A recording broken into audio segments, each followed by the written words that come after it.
ایک بزرگ تھے پیر سید فیض الحسن شاہ صاحب آلو مہار شریف والے، بڑے قابل تھے، عالم تھے، درویش تھے۔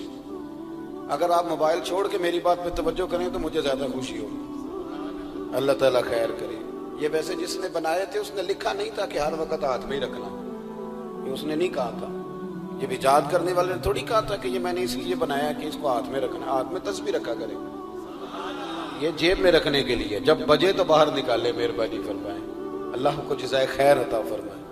اب تو نا جی ایک دوست ایک دن بڑا دور کا سفر کر کے آئے اور انہوں نے کئی دفعہ مجھے یہ باور بھی کرایا کہ میں بڑی دور سے آیا ہوں۔ باور بھی کراتے ہیں تو پیار سے بتاتے ہیں، بتایا میں بڑی دور سے آیا ہوں، لیکن ہر 1.5 منٹ کے بعد جیب سے موبائل نکال لیتے۔ تو میں انہوں نے آکھے میں کہ یہ زیارت کرنی چاہتے تھے، گھر ہی کر لینی سی، تو نہ لمبا سفر کرنے کی کیا ضرورت؟ آپ تو میری زیارت کرنے آئے تھے بقول آپ کے، حالانکہ کوئی زیارت والا یہاں رٹا بھی کوئی نہیں، لیکن موج ہے نا لوگوں کی، اللہ آپ کو جزائے خیر عطا فرمائے۔ آج تو مجھے شفیق صاحب نے کہا تھا کہ آپ نے لائیو تقریر کرنی ہے لوگوں کے بیچ بیٹھ کے، مجھے کیا پتا تھا کہ وہاں بھی ریکارڈنگ کرانے جانا ہے۔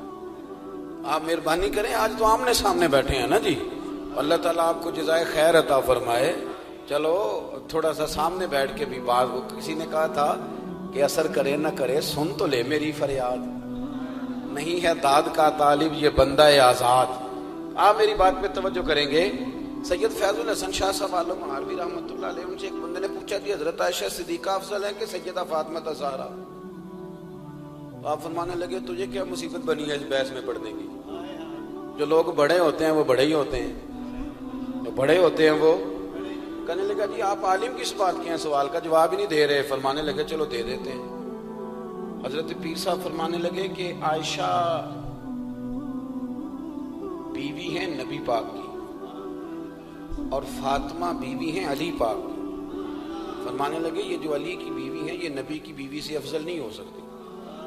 اور پھر فرمانے لگے کہ فاطمہ بیٹی ہے نبی پاک کی اور عائشہ بیٹی ہے ابو بکر صدیق کی۔ تو فرمانے لگے ابو بکر کی بیٹی کبھی بھی نبی پاک کی بیٹی سے افضل نہیں ہو سکتی۔ وہ بندہ کے اندر پیر صاحب نتیجہ کی یہ فرمان لگے گھر جا کے کڈی میں گل دس چڑی ہے نتیجہ۔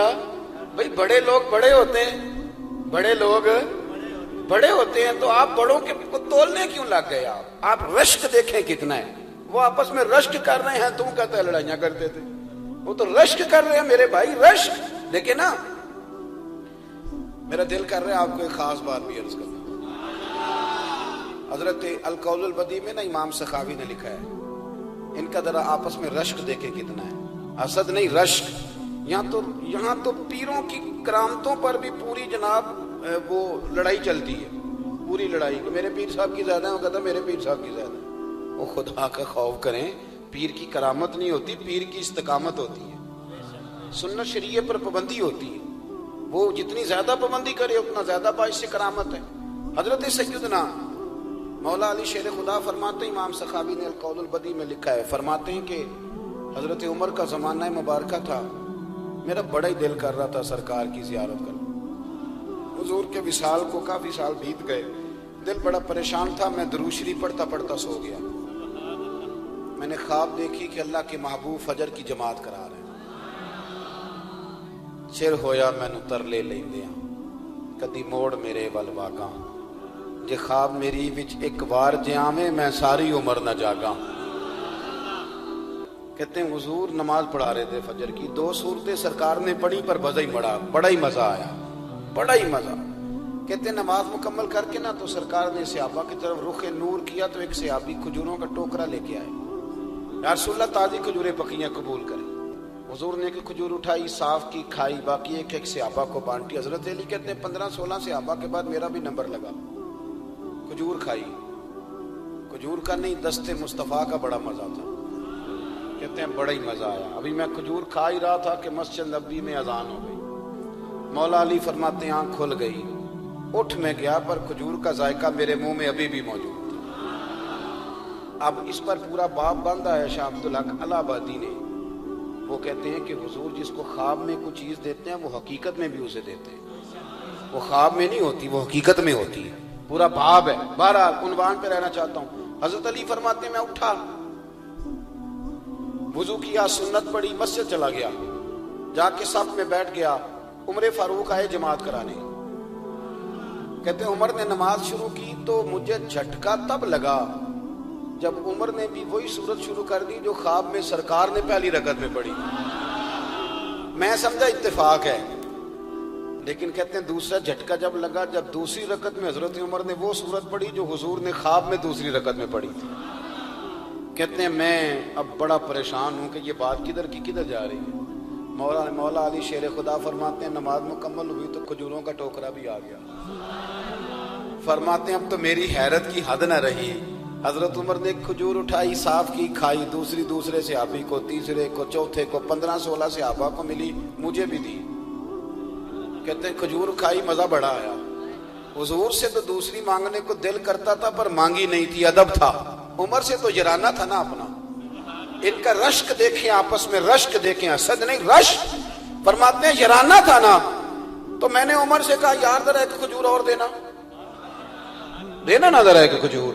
تو کہتے ہیں جناب عمر فاروق نے کھجور اٹھائی، صاف بھی کی، میں سمجھا ملنے لگی ہے، اٹھائی بھی، صاف بھی کی، اور دوسرے صحابی کی طرف ہاتھ بڑھایا، میری طرف دیکھ کے ہلکا سا مسکرائے، فرمانے لگے علی ایسے نہ کر، اگر رات کو نبی پاک سے دوسری لیتا تو میں بھی سویرے تجھے دوسری دے دے۔ حضور سے دوسری لی نہیں، نبی پاک سے دوسری مانگی نہیں تو میں کیسے دے دوں؟ خواب میری وچ آیا سی ماہی تو میں وہ دے گل وچ پا لیاں باواں، ڈر دی ماری اکھ بھی نہ کھولا، ڈر دی ماری، میں ڈر دی ماری اکھ، کیونکہ آئی یہ رات وصال دیوالی، ربا اے رات مکن نہ دیویں، اے رات مکن نہ دیویں، ڈر دی ماری میں اکھ بھی نہ کھولاں، کتے پھر بچھڑ نہ جاواں۔ میرے رسول پاک کے غلام رشک کرتے تھے، رشک۔ حضرت علی کہتے ہیں میں رویا تو عمر بھی رو پڑے، کہنے لگے علی جو رات تجھے نواز کے گئے وہ میرے اوپر بھی کرم فرما کے گئے۔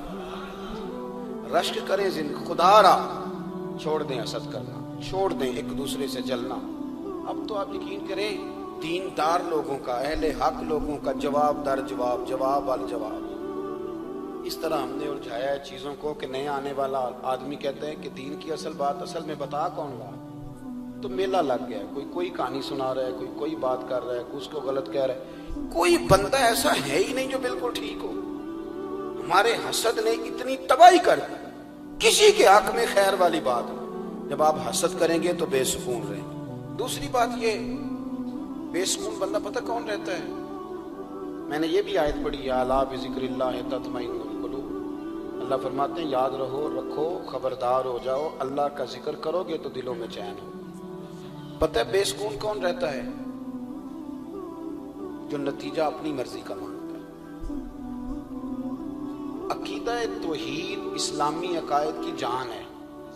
جب آپ نے کہا لا الہ الا اللہ محمد الرسول اللہ صلی اللہ علیہ وسلم، اس کا معنی یہ ہے کہ اب میں اپنے آپ کو اپنے اللہ کے حوالے کرتا ہوں۔ اب رب غریبی میں رکھے پھر بھی میں راضی ہوں، بیماری میں رکھے پھر بھی راضی ہوں، صحت میں رکھے پھر بھی، اولاد دے تو پھر بھی راضی ہوں، نہ دے تو، سمجھے میری بات؟ یہ توحید ہے۔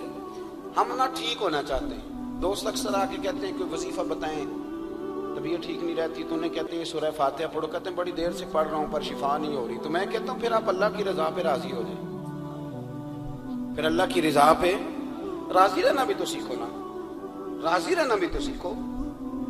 بہت ساری بے سکونی اس بات کی ہے کہ ہم ہم چاہتے ہیں میری مرضی کا سکون ہو، میری مرضی کا گھر ہو، میری مرضی کے بچے ہوں۔ بھئی ایسا نہ کریں، آپ اپنے حق میں اپنے رب کے فیصلوں کو قبول کریں، آپ قبول کریں اپنے مالک کے فیصلوں۔